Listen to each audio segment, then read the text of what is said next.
Ռուսաստանի Դաշնության էներգետիկայի նախարարության հետ ստորագրվել է պայմանագիր, որը թույլ կտա Հայաստանի Հանրապետության համար գազի գինը 25 ԱՄՆ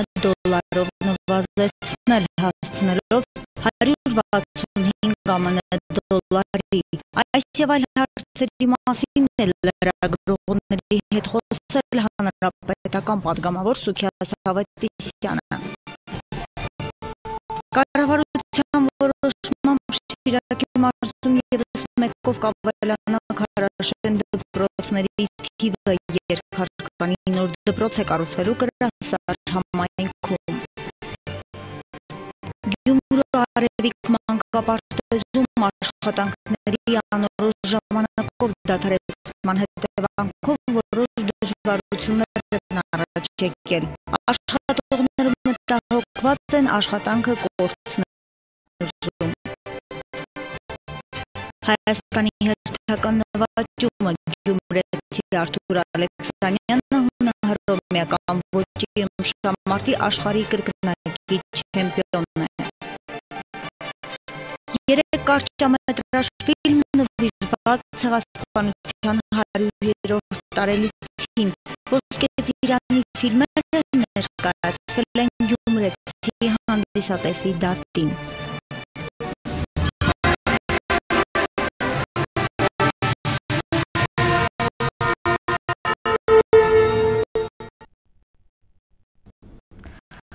Օրվա նորությունների ընդհանրացմամբ այսօրի մարզային թողարկումն է եթերում բարև ձեզ։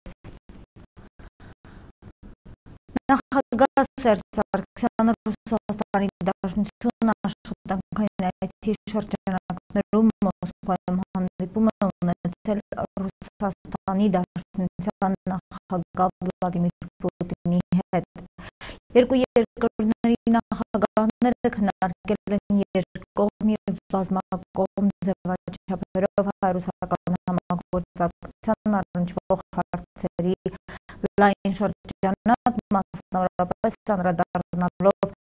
ռազմավարական գործընկեր երկու երկրի միջև քաղաքական, տնտեսական, հումանիտար ոլորտներում, ինչպես նաև Եվրասիական տնտեսական միության Հայաստանի անդամակցությունից հետո ինտեգրացիոն գործընթացների շրջանակում համագործակցությանը վերաբերող հարցերին, նախանշել հարաբերությունների առավել ամրապնդման ու խորացման ուղղությամբ հետագա աշխատանքները։ Նախագահներ Սերժ Սարգսյանի և Վլադիմիր Պուտինի մտքեր են փոխանակել նաև միջազգային և տարածաշրջանային արդի խնդիրների ու մարտահրավերների շուրջ։ Այդ համատեքստում անդրադարձել Լեռնային Ղարաբաղի հակամարտության կարգավորման գործընթացի ներկա փուլին։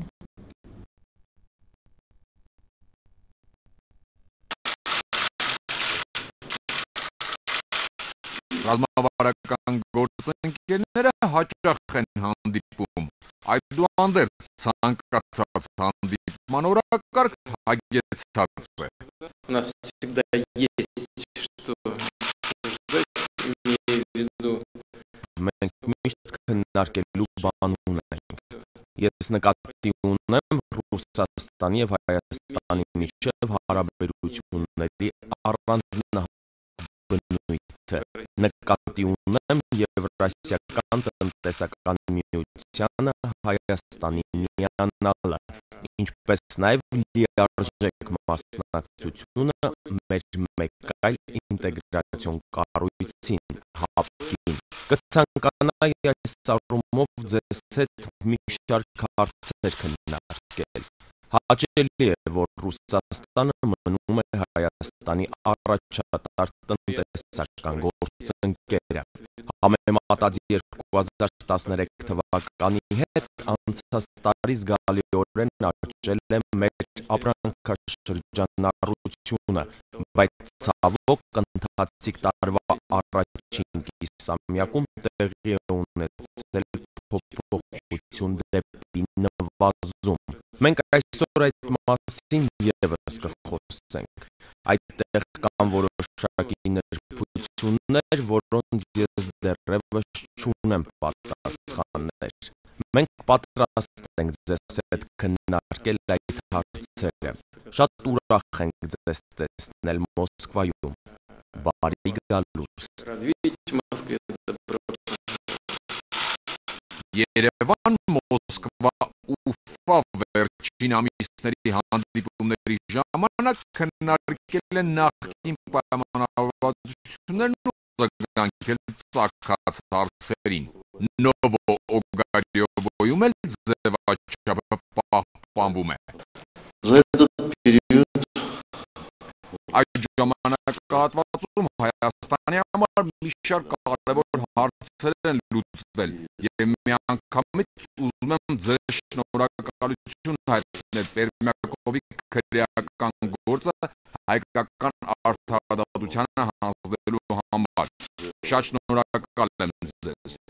Այսօր էներգետիկայի նախարարության հետ համաձայնագիր ստորագրեցինք, որը թույլ կտա գազի գինը $25 նվազեցնել, հասնելով մինչև $165։ Ստորագրվել է Հայաստանին $200 միլիոն արտոնյալ վարկ տրամադրելու համաձայնագիր, եւ դա թույլ կտա թարմացնել հայկական զինված ուժերի զինանոցը։ Արդեն ուժի մեջ մտած մեկ այլ համաձայնագրով մեր ատոմակայանում սկսվել են արդիականացման աշխատանքները։ Հայաստանը պատրաստ է աշխատանքի, որպեսզի ԵԱՏՄ բովանդակությունը հագեցվի ժողովրդի համար զգալի գործերով։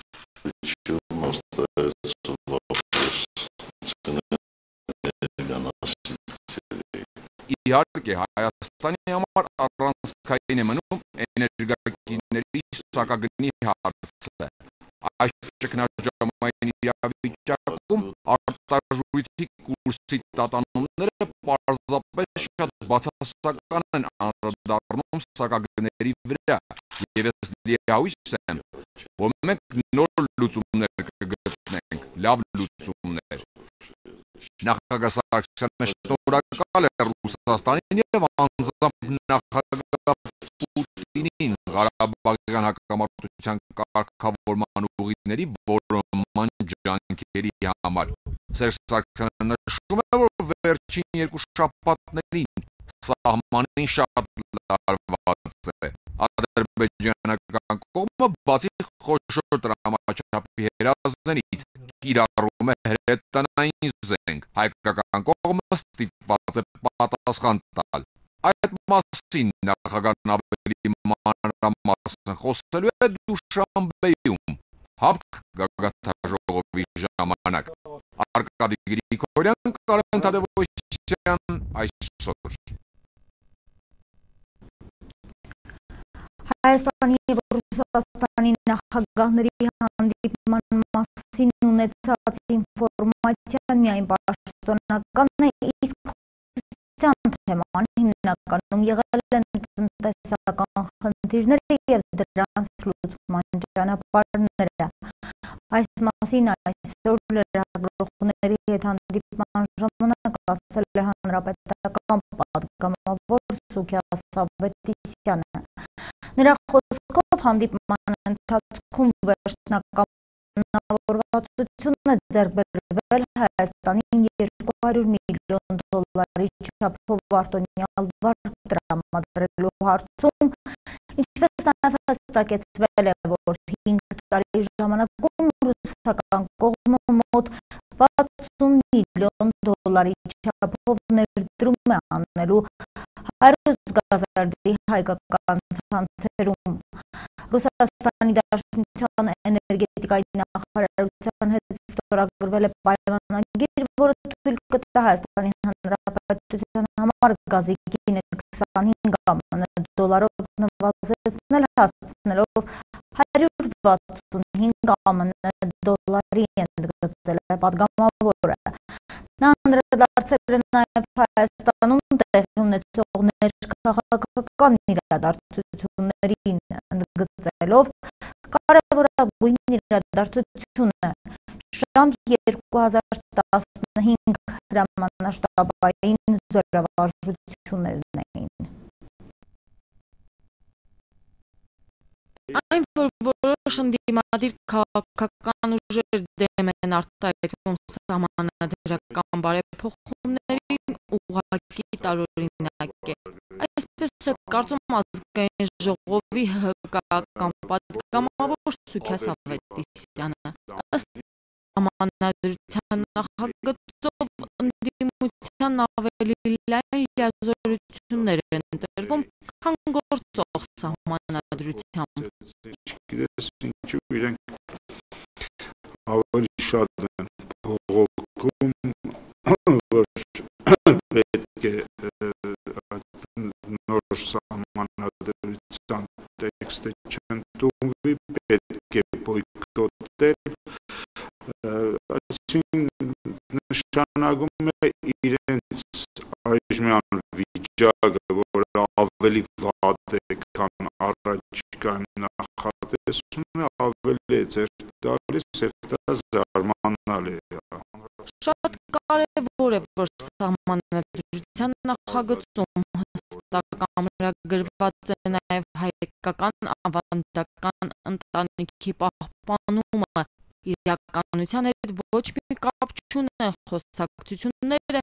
թե սահմանադրության նախագծում թույլատրվում են միասեռական ամուսնությունները, վստահեցնում է պատգամավորը։ Խորհրդանում կայուն մեծամասնության ապահովման անհրաժեշտությանը, ինչի համար կարող է նաև անցկացվել ընտրությունների երկրորդ փուլ, Սուքիաս Ավետիսյանը նույնպես անդրադառնում է։ Դա ամենաքննարկվող հարցերից մեկն է, ասում է պատգամավորը ու ճշտում։ Իրականում Վենետիկի հանձնաժողովը դեմ չէ այդ դրույթին։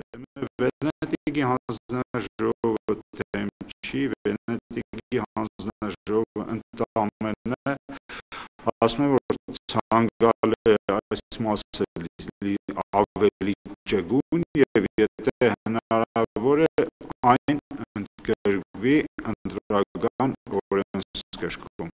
Թեման Ավետիսյանի կուսակից գործընկերն է շարունակում։ Նոր սահմանադրության մեջ կան դրույթներ, որոնց վերաբերյալ այս կամ այն չափով կա կոնսենսուսային մոտեցում։ Խորհրդարանական լսումներում դրանք բավական լավ ներկայացված էին, ասում է ՀՀԿ-ական Գագիկ Մինասյանը, հավելելով լսումների ժամանակ բարձրաձայնվեցին որոշ խնդիրներ և պարզ դարձավ, որ ոչ բոլոր մասնակիցներն են ծանոթ նախագծի արդեն փոփոխված տարբերակին։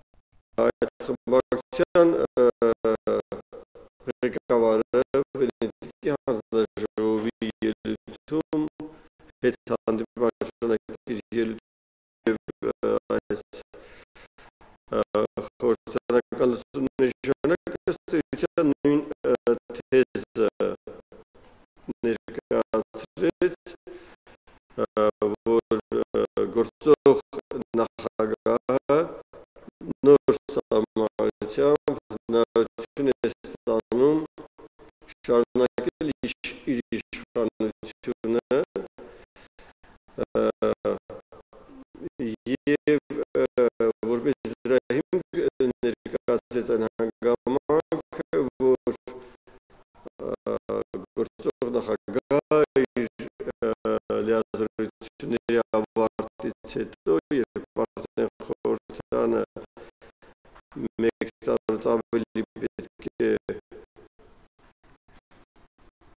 նոր ձևավորված խորհրդարանը մեկ տարուց ավելի պետք է արդեն աշխատի, ինչ-որ ձևով կա ազգային ժողով որպես պատգամավոր ու կդառնա խորհրդային նախագահ և ամենակարևորը դառնալով խորհրդային նախագահ հնարավորություն կունենա առաջարկել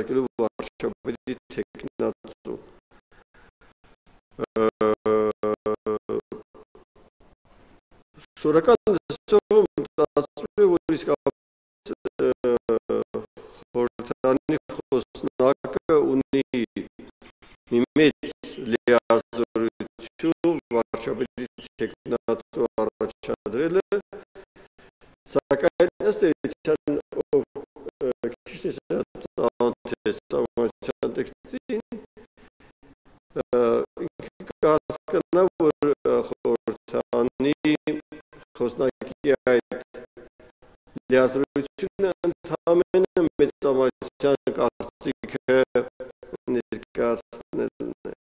Չենք անցկացնի քաղաքական նախաձեռնությունը մտահոգված է, պահանջում է ցույց տալ այն ճգնաժամային իրավիճակը, որը պարտադրում է սահմանադրության մեջ փոփոխության իրականացումը։ Հարցադրումը կարևոր է, չի ժխտում Մինասյանը ու շեշտում։ Գործող կառավարման կիսանախագահական համակարգում կա երկու առաջնային մանդատ՝ խորհրդարանի մեծամասնություն եւ ՀՀ նախագահ, որոնք կարող են տարբեր ուժեր ներկայացնել կամ էլ նույն ուժը լինելով տարբեր տեսակետներ ունենալ ներքին պաշտպանության, արտաքին եւ այլ հարցերում, ինչն էլ կհանգեցնի ճգնաժամի։ Տեսնում եք այդ ճգնաժամի սաղմերը իրենց ամբողջ էությամբ։ Եթե նրանք տարբեր տեսակետներ ներկայացնում, ապա անխուսափելի է իշխանության մեջ երկու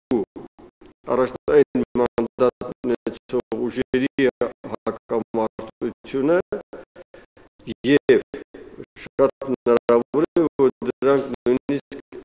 ծայրահեղ դրսևորումներ ստանան։ Բացի այդ, եթե երկու առաջնային մանդատ ունեցողները նույն քաղաքական ուժի ներկայացուցիչ են, իշխանության գերկենտրոնացում է ստացվում, իսկ խորհրդարանական մոդելի դեպքում իշխանություն փոխել հնարավոր կլինի նույնիսկ ամեն օր։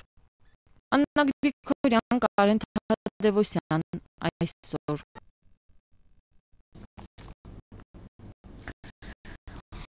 Հայաստանի սահմանին 1000 խորանարդմետր գազի դիմաց սակագնի մոտ $24 իջեցումը չի անդրադառնա ներքին սպառման վրա։ Շարժկային սպառողներին ու ձեռնարկություններին վերջնական սակագնի ձևավորման առումով այս մասին թերթ.am-ին հայտնել է Գազպրոմ Արմենիա ընկերության մամլոք-քարտուղար Շուշան Սարդարյանը։ Քանի որ ներկայումս գործող սակագնի հիմքում 416 դրամ $1 դիմաց, իսկ այսօրվա փոխարժեքը զգալիորեն տարբերվում է, երկար ժամանակ միայն տարադրամի տատանման հետևանքով ընկերությունը զգալի վնասներ է կրել։ Տարբերությունը սահմանի վրայի սակագնի իջեցման մասնակիորեն ուղղվելու է արտարժույթների տատանման հետևանքով կրած վնասների փոխհատուցմանը, մյուս մասն էլ իրականացվող ներդրումային ծրագրերին, ասել է Շուշան Սարդարյանը։ Վարչապետ Հովիկ Աբրահամյանը սեպտեմբերի 8-ին Գրոդնոյում մասնակցել է Եվրասիական տնտեսական միության միջկառավարական խորհրդի նիստին, նախկայացել է Եվրասիական տնտեսական միության անդամ պետությունների կառավարությունների ղեկավարների խորհրդի նիստը նեղ կազմով, որին հաջորդել է Եվրասիական տնտեսական միության անդամ երկրների միջկառավարական խորհրդի նիստը ընդլայնված կազմով։ Կառավարությունների ղեկավարները մասնավորապես քննարկել են Եվրասիական տնտեսական միության շրջանակներում Վերական համագործակցության հիմնական ուղղություններին մակրոտնտեսական և ֆինանսական կայունության ապահովմանը, ծառայությունների միասնական շուկայի ձևավորմանը, արտասահմանյան երկրների ու միջազգային կազմակերպությունների հետ հարաբերությունների զարգացմանը վերաբերող հարցեր։ Վարչապետը նշել է, որ Հայաստանը կարևորում է այն քայլերը, որոնք ուղղված են արդյունաբերական համագործակցության ընդլայնմանը և խորացմանը Եվրասիական տնտեսական միության շրջանակներում։ Միջկառավարական խորհրդի նիստում վարչապետ Հովիկ Աբրահամյանի առաջարկով որոշվել է հաջորդ նիստն անցկացնել Հայաստանում։ Նիստի վերջում անդամ պետությունների վարչապետները ստորագրել են 1 տասնյակից ավելի փաստաթղթեր, որոնք սահմանում են փոխգործակցությունը մտավոր սեփականության, որոշ ապրանքների դրոշմավորման համակարգի ներմուծման, ծառայությունների ընդհանուր շուկայի ձևավորման և այլ հարցերում։ Կառավարության որոշմամբ Շիրակի մարզում ևս 1-ով կավելանա քարաշպրոցների թիվը, երկհարկանի նոր դպրոց է կառուցվելու Կրասար համայնքում, մինչև 1988 թվականը գյուղն ունեցել է դպրոց։ Աղետի հետևանքով այն սկզբում դարձել է վթարային, այնուհետ տարիների ընթացքում քայքայվել է և փլուզվել։ Նոր դպրոց ունենալու կառավարության որոշումը համայնքապետը ողջունել է և նշել, որ այն օրախնդիր դարձած հարց էր և վաղուց էր սպասում լուծման իր հերթին։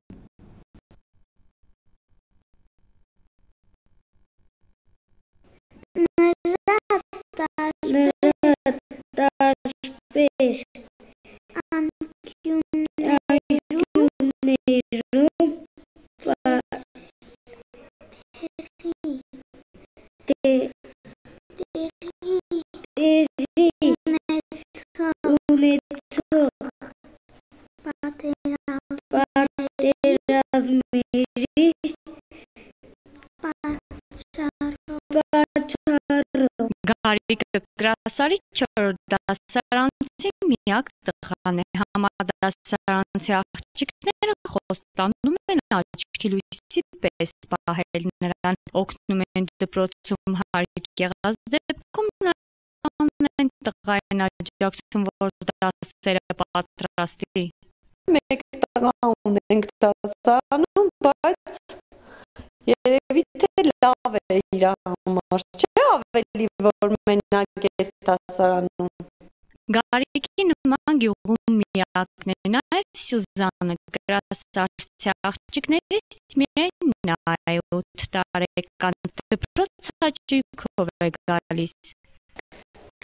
Դասարանում մենակ ես մասիկ տղաներն ինձ չեն հասնում։ Մեծ ու փոքր տղաթե աղջիկ անկախ դպրոցի շենքային պայմաններից մեծ պատասխանատվությամբ են հաճախում։ Դպրոցը 1998-ին, երբ իտալականով հանձնել է շահագործման, առավելագույնը 5 տարվա գործունեության ժամկետ էր նշել։ Բայց արդեն 25 տարի այս պայմաններում մենք ժամանակի ընթացքում էլ այդ պատերը հեռացել են, գիպսակարտոն է, ինչ է մեջը լրիվ իջել է, 2 փոքր 10 սանտիմետր է հաստությունը։ Ների արանքները անցքել են բացվել, տակից քամի է։ Կրասարում տարին բոլոր սառը քամի է, տաք եղանակի երես քիչ են տեսնում, սրանով պայմանավորված էլ դպրոցի ջերուցումը վաղ սկսում ու շավարտում են։ Այնքան վառ էներգիա են օգտագործում էներգիայի ջերուցումը, բայց էլի անջատելուց հետո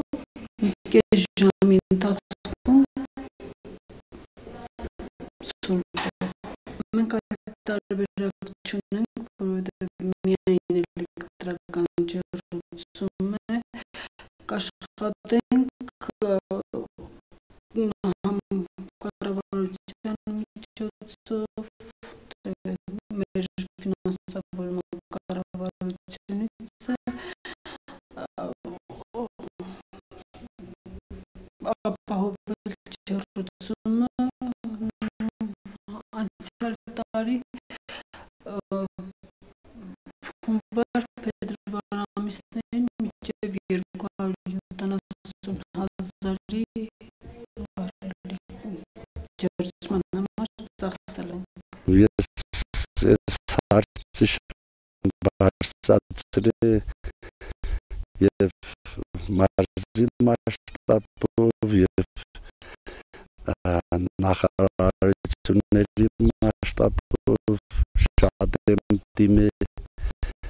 մենակ ես իսկական բան եմ ասել, որ երեխեն եթե բարձիկներով դպրոց կերտայ ջերուցումը ամբողջությամբ տրամադրվել է պետության կողմից և գումարը էլեկտրաէներգիայով է ջերուցումը, ամեն ինչը, բայց որ բարձիկը կտանի նորից նստելու համար գոնե օրվա ընթացքում իր այդ ժամերը անցկացնելու ուրեմն հնարավոր չէ, բայց ստիպված ենք։ Շուտով այս խնդիրը կկարգավորվի կառավարության որոշմամբ գրասարում հին դպրոցի տեղում Քարաշեն նոր դպրոց է կառուցվելու։ Քանի որ մեր դպրոցի վիճակը հայտնի է կառավարության իշխանություններին, տարածքային զարգացման հիմնադրամի կառավարության ջանքերով, ինչպես նաև ունենք մենք հովանավոր իտալահայ նրա ջանքերով կառուցվելու է նոր դպրոց, Քարաշեն դպրոց, նախատեսված է սկսել, արդեն ընթանում են նախագծային աշխատանքները։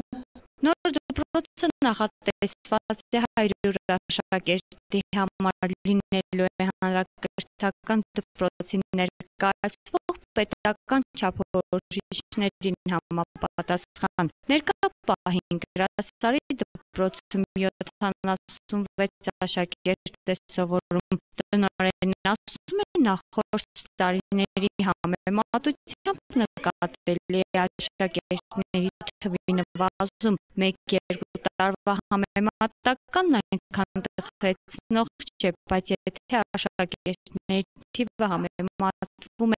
5-6 տարի առաջ ունեցած ցուցանիշի հետ, պարզ է դառնում, որ թվի նվազման ցուցիչը մեծ է։ Դպրոց հաջողել են մինչև 125 աշակերտ, ունեցել ենք այդպիսի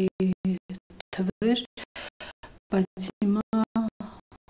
չկան նախ սոցիալական վիճակի պատճառով երեխաների աճի նվազում կա, դրանից բացել բնակության փոփոխություն արտագաղթ նկատվել է։ 2015 թվականի ուստարում գրասարանի առաջին դասարանցի ունեցել նախորդ տարի նրանք 12-ն են եղել։ Փոքրիկներն արդեն տաք են հագնում, հատկապես առաջին դասարանցիները։ Գրասարում արշունը դրության տերն է, ձյան հոտն է զգալի։ Արմենուհի Մինասյան, Խան Հովանեսյան այսօր։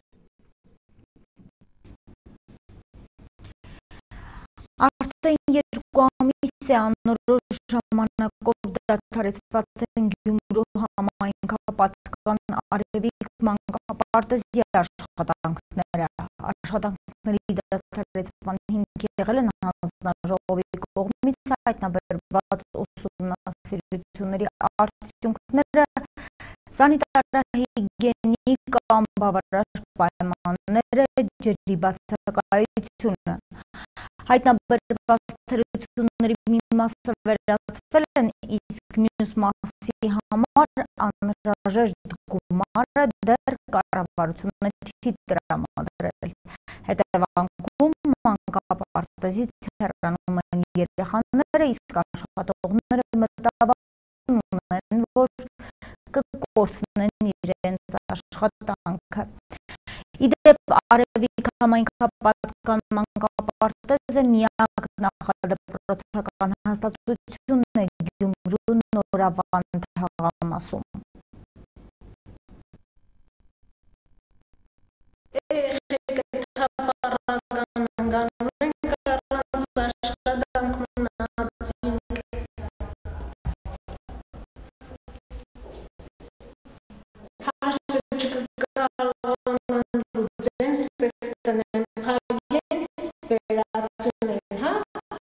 Գյումրու Արևիկ մանկապարտեզում աշխատանքներն անորոշ ժամկետով դադարեցված են հուլիսի 10-ից քաղաքապետի հուլիսի 6-ի որոշման համաձայն։ Որոշման հիմք է եղել Գյումրու համայնքային ենթակայության մանկապարտեզ հուակներում կատարված ուսումնասիրությունների մասին Շիրակի մարզպետի Գյումրու համայնքի ղեկավարին ուղղված գրությունը։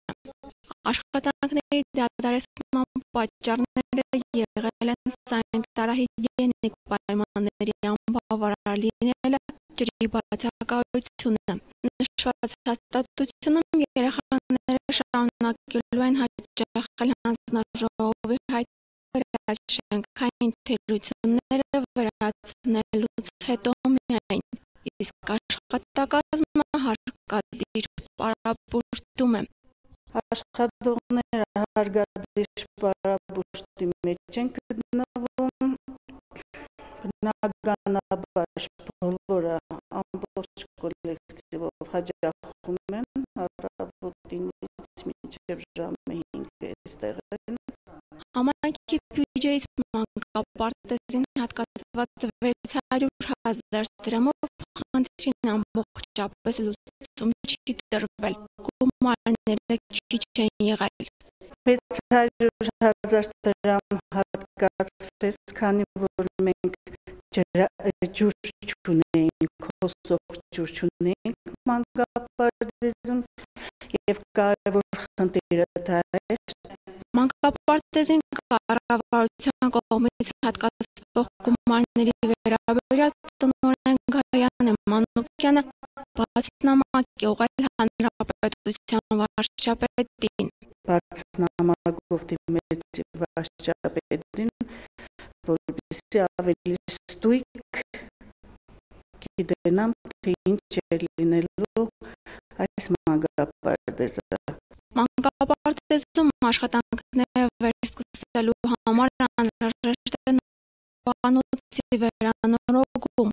իսկ պահանջված գումարը մանկապարտեզը չունի։ Հաստատությունը գոյատևում է երեխաների վարձավճարներով։ Եթե գումար լինի, մենք կտածում, եթե թույլ տանք, կարողանանք եւ աշխատել եւ այդ վերանորոգումներ անել, որտեղ հիմա մանկապարտեզների մեծ մասում նման աշխատանքներ գնում են։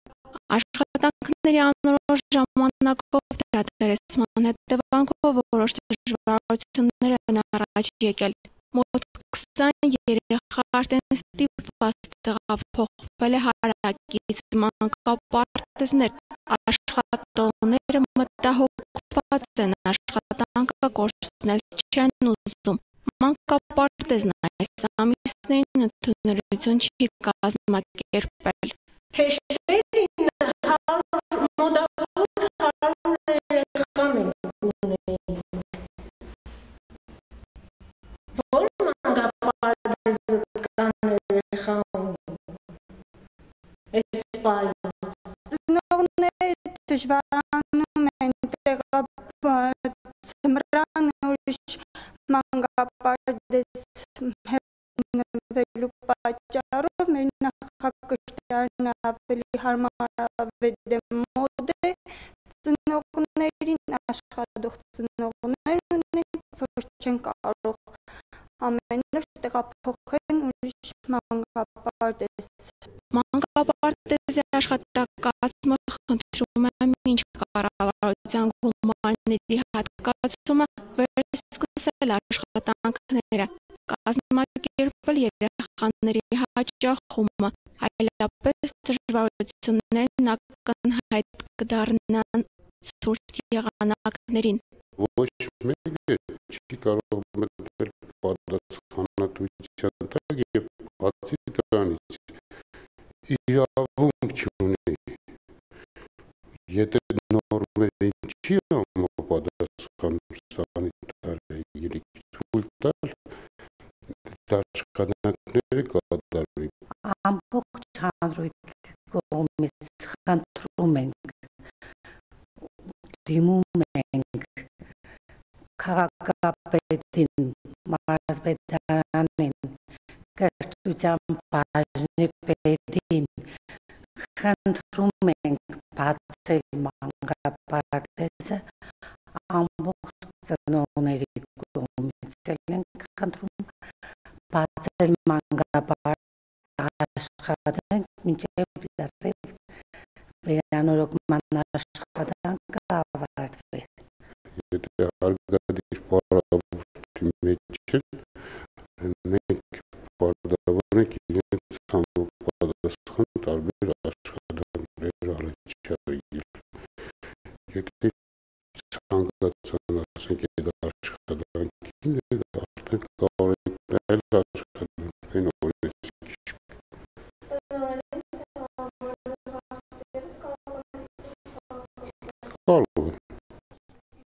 Անիմկրճա Խաչատուր Գևորգյան այսօր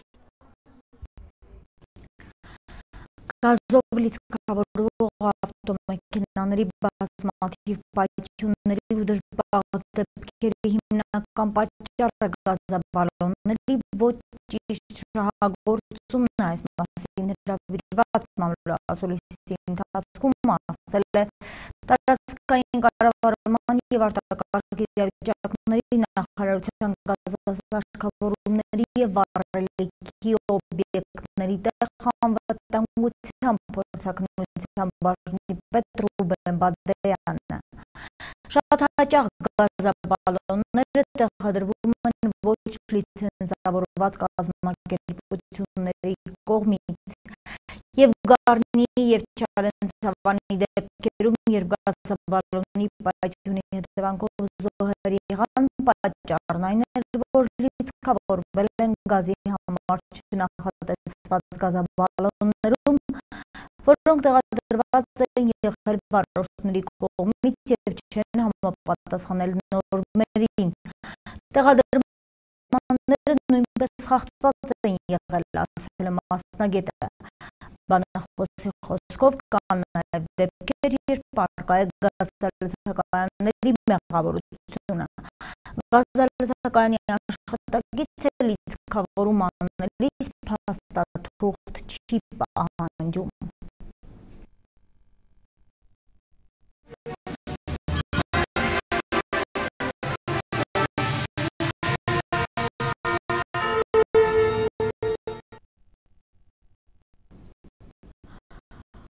Օրինաց երկիր կուսակցության նախագահ Արթուր Բաղդասարյանը Գյումրիում հանդիպել է կուսակից ընկերների հասարակական քաղաքական միավորումների ներկայացուցիչների հետ։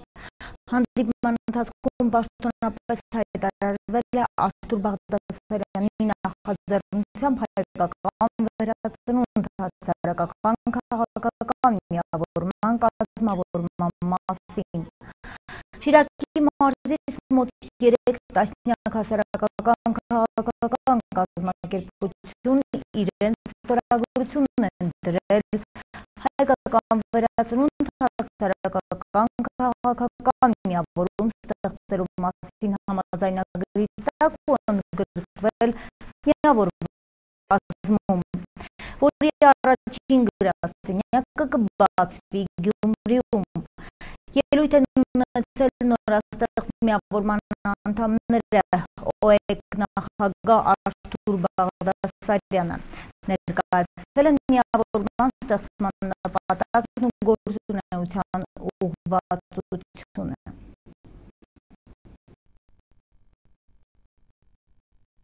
Առաջին քայլը դա մեր ժողովրդի մեջ հավատի վերականգնումն է, որ այս երկրում պետք է եւ հնարավոր է փոփոխություններ իրականացնել, որ հայ ազգը պետք է ազատվի այս ստրկական վիճակից, որի մեջ այսօր գտնվում է։ Հիմա ինչպես է դա հնարավոր անել։ Դա հնարավոր է անել միայն լայն հասարակական քաղաքական համախմբման միջոցով։ Եվ ես նախաձեռնեցի այդ համախմբումը Երևում իշխանության խավարը, Երևում խավարի իշխանությունը, կենտրոնում հավատը կորցրած, իր ապակայի հանդեպ, իշխանության հանդեպ հայ ժողովուրդը դանակը ոսկորին։ Կորցրած հավատը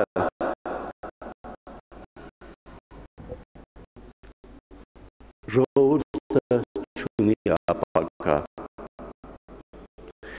Իսկ հավատը դա հոգու լույսն է, ինչպես կասեն գյումրեցիները, հոգու ճրագն է։ Ես համոզված եմ, որ հայկական վերածննդի միավորման բռունցքը դառնալու է այն ուժը, որ վերականգնի հայ ժողովրդի հավատը։ Օրվե այս սահատը,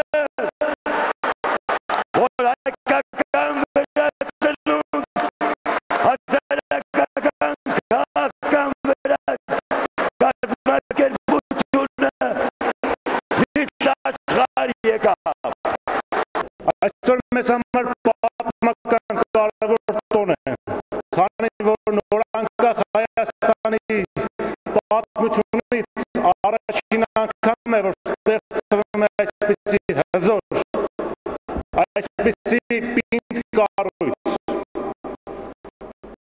Հայաստանի Հանրապետությունը կեղծ սոցիալիզմից անցում կատարելով կեղծ կապիտալիզմի մեր իշխանությունները, մեր երկրի ղեկավարները նախկին ներկայիս են վիճակին են հասցրել երկրում, որ օրասական է հայկական վերածնունդ հասարակական քաղաքական միավորման ստեղծումը։ Արժանապատիվ և հպարտ գյումրեցիներ, ձեզ եմ դիմում ակնածանքով և մեծագույն հավատով, որ սադար կկանգնեք հայկական վերածնունդին, թիկուն կկանգնեք մեկ-մեկու, միասին, միասնաբար և միակամ կկերտենք մեր երազանքների հայոց հայրենիքը։ Ես ողջունում եմ այս նախաձեռնությունը և հույս հայտնում, որ այն անպայման իր նպատակին կհասնի։ Ցանկություն հայտնեցինք միանալու հայկական վերածնունդ միավորմանը, որպեսզի կարողանանք համատեղ հաղթել անարդարությանը։ Լսեցիք, չէ՞ մեր առաջնորդներին։ Ամեն մեկը ունի իր տեսակը, իր հայացքը, իր մոտեցումը, բայց բոլորին միավորել է մի բան. համախմբվել և փրկել ազգը այս ծանր վիճակից։ Հայկական վերածնունդ հասարակական քաղաքական միավորման հանդիպումից հետո Հեղինե Բիշարյանը խոսել է սահմանադրական բարեփոխումների մասին հայտ օրինաց երկիր կուսակցության դիրքորոշումը հարցի վերաբերյալ։ Սահմանադրական փոփոխությունների հետ կապված այսուհետ ոչ միայն օրինաց երկիրը, այլ նաև հայկական վերածնունդը ներկայացրել էր 5 սկզբունքային խնդիրներ սահմանադրական փոփոխությունների մեջ կապված և ներկայացրել են քննարկման առարկա է դարձել և բազմաթիվ այլ դրույթներ, որոնք այս վերջին շրջանում հրապարակավ դուք տեսնում եք, որ մասնակցում ենք, որպեսզի կարողանանք այդ փոփոխությունները անել, եթե փոխվում է սահմանադրությունը։ Բայց մինչև այսօր մենք դրական պատասխան դեռ չենք ստացել, սկզբունքային բազմաթիվ հարցերի շուրջ չունենք դրական պատասխաններ, ինչ խոսք մենք ոչ ենք ասելու նման սահմանադրությանը։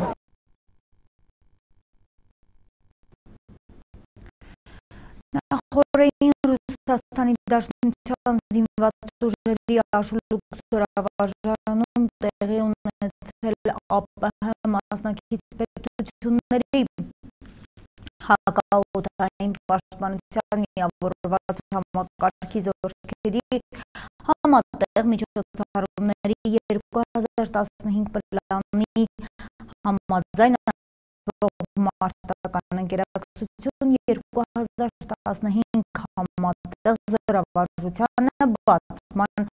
հանդիսավոր արարողությունը։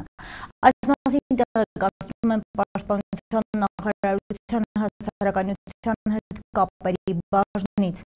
Զորավարժությանը մասնակցել են Հայաստանի, Ռուսաստանի, Բելարուսի, Ղրղստանի և Տաջիկստանի զինված ուժերի զորավարժանումները բացման հանդիսավոր արարողության ընթացքում ելույթ ունեցողները կարևորել են ԱՊՀ անդամ պետությունների հակաօդային պաշտպանության ստորաբաժանումների միջև զորավարժության անցկացումը փորձի փոխանակման, մասնագիտական հմտությունների կատարելագործման և համատեղ խնդիրների իրականացման ու փոխգործակցության ապահովման առումով։ Մարտական ընկերակցություն 2015 զորավարժության ավարտական փուլը տեղի կունենա սեպտեմբերի 10-ին։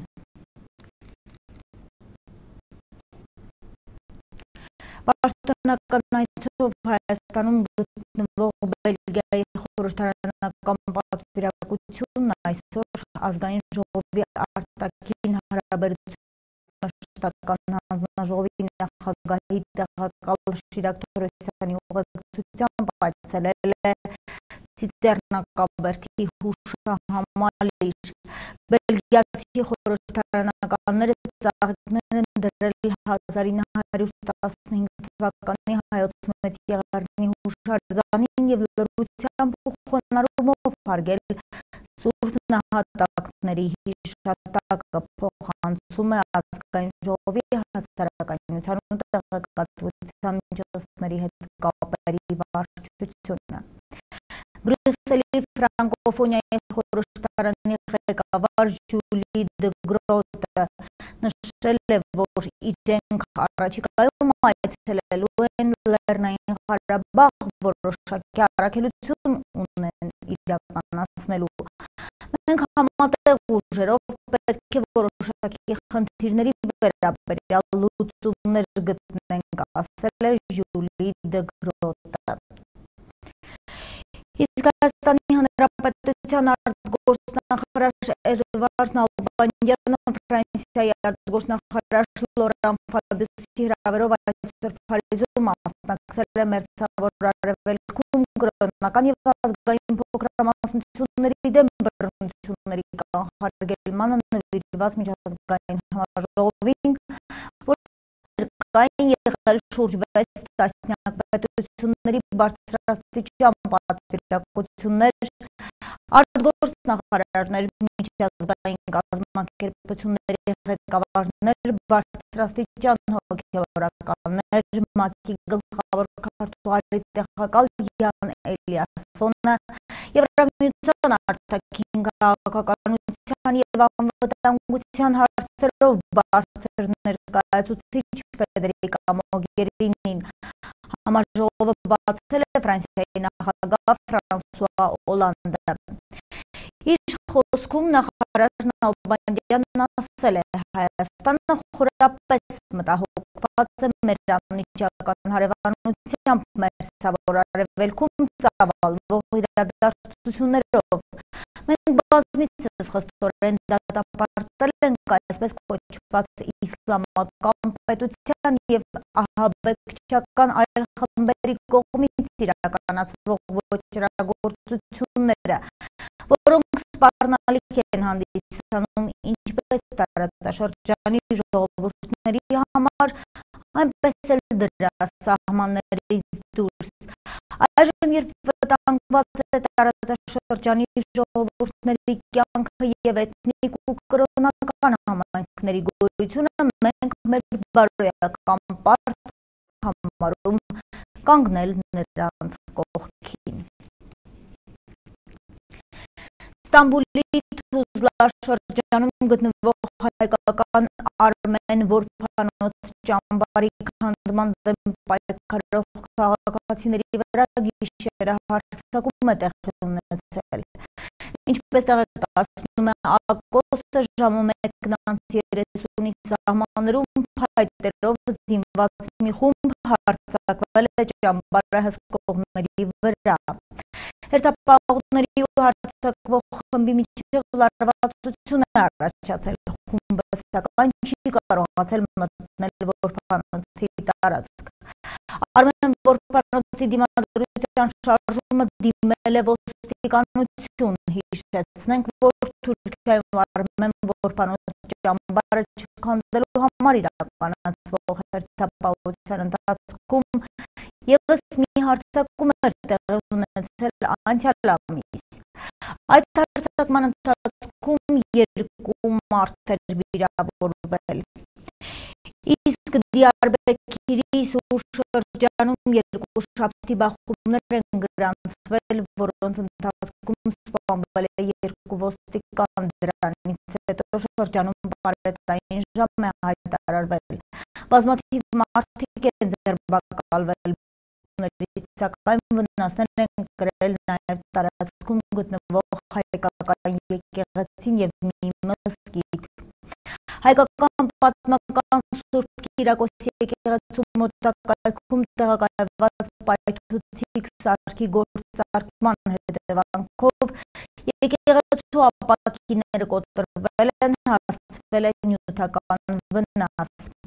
Եկեղեցու ուղղությամբ նաև կրակոցներ են հնչել, փամփուշտներից մեկը դիպել է եկեղեցու ցուցանակին։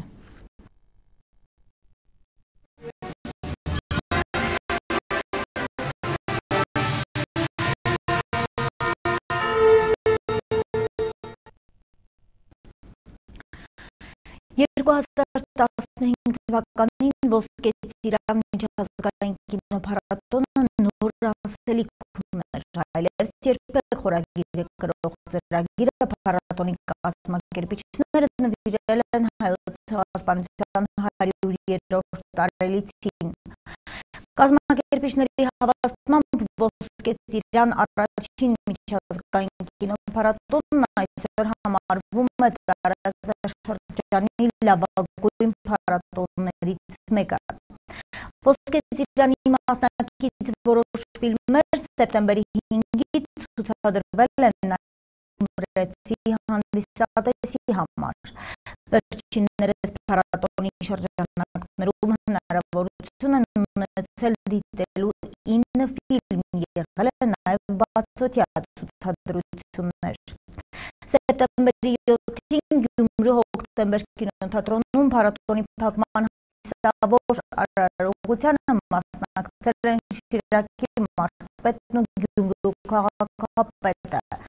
Ներկա են եղել նաև Փյունիկ հիմնադրամի նախագահ Լևոն Սարգսյանն ու Ոսկե ծիրան կինոփառատոնի հիմնադիր Հարություն Խաչատրյանը։ Փակման ավարտին գյումրեցի կինոսիրահարների համար ցուցադրվել է 3 կարճամետրաժ ֆիլմ նվիրված ցեղասպանության 100-րդ տարելիցին։ Այլևս երբեք ծրագիրը նվիրված է հայոց ցեղասպանության 100-ամյակին պետական միջոցառումների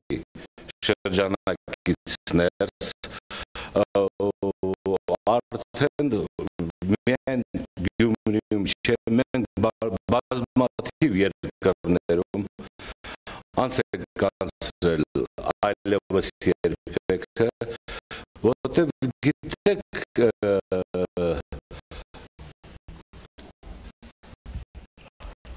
մենք գիտենք ինչ է եղել, մենք կարդացել ենք, բայց աշխարհի բազմաթիվ երկրներում չի ինչ է։ Մի կենտրոն բացենք Ոսկե ծիրանի կենտրոն Գյումրիում, որպեսզի ոչ միայն տարի մեկ անգամ բերենք ֆիլմեր ցուցադրելու համար, այլ նաև անենք ռետրոսպեկտիվներ տարբեր տեղերում, նպատակային, ողբնակալից, կինոինստիտուտին օգնենք արդեն վարպետության դասերով, ֆիլմերով, սցենարների հետ աշխատանքով, միջոցառումներ շարունակենք և շատացնենք և թույլ տվեք մեր շնորհակալությունը հայտնել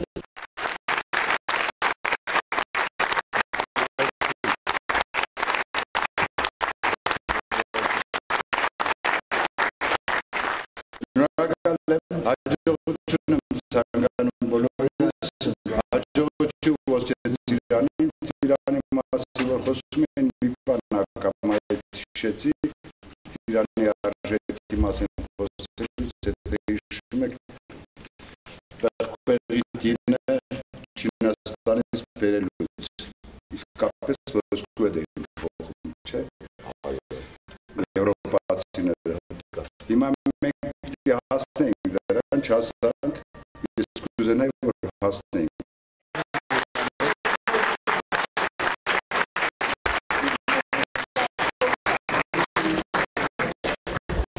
ասեմ շատ շնորհակալ եմ հարգելի հյուրեր միջազգային կինոփառատոնի առաջի օրը այստեղից սկսենք, ինչի՞ չէ։ Փակում չանենք, որ ասենք ազդարարենք փակում։ Բացում հավանականությունը եւ ասեմ, որ շատ շնորհակալ ենք, այստեղ գիտեք, որ այո, շատ շնորհակալ ենք, որ այսօր մենք վերացնունդ ենք անում, հացի փառատոն ենք անում, քարի սիմպոզիում ենք անում ենք տարբեր տեսակի փառատոններ, որը մեզ ասում է ժառանգություն մնաց ապահե երկրների մշակութային մայրաքաղաք լինելով։ Եվ այդ նշածողը մենք բարձրացնելու ենք։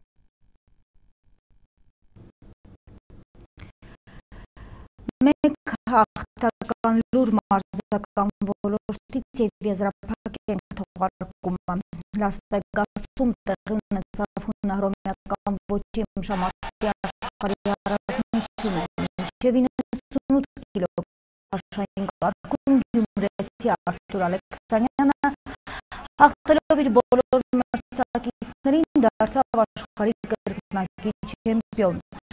Եզրափակչում Միշը հաղթեց 2012-ի օլիմպիական խաղերի չեմպիոն իրանցի Ղասեմ Ռեզաևին, մինչև եզրափակիչ Արթուր Ալեքսանյանը մեկը մյուսի հետևից հաղթել էր ճապոնացի, նորվեգացի, ուկրաինացի և ռումինացի մարզիկներին։ Հայ մյուս ըմբիշ Միրան Հարությունյանը 66 կիլոգրամ քաշային կարգում հաղթելով հոնդուրասցի, հույն, հունգար ու վրացի մարզիկներին դուրս եկավ կիսաեզրափակիչ, որտեղ խայտարակ մրցավարության պայմաններում զիջեց կորեացի ըմբիշին։ Բրոնզե մեդալի համար գոտեմարտում Իրանին չհաջողվեց հաղթանակ տանել, ինչ վերաբերում 78 կիլոգրամ քաշային Արսեն Ջուլֆալակյանին, ապա վերջինս ժամանակից շուտ դուրս մնաց պայքարից և չկարողացավ պայքարել մրցանակային տեղերի համար։ Հավելենք, որ Միրան Հարությունյանն ու Արթուր Ալեքսանյանը 2016 թվականի օլիմպիական խաղերի ուղեգրեր նվաճեցին։ Օրվա նորությունների շարքն այսպիսին էր, տաղավարում ձեզ համար աշխատեց Ելենա Ավետիսյանը, տեսություն։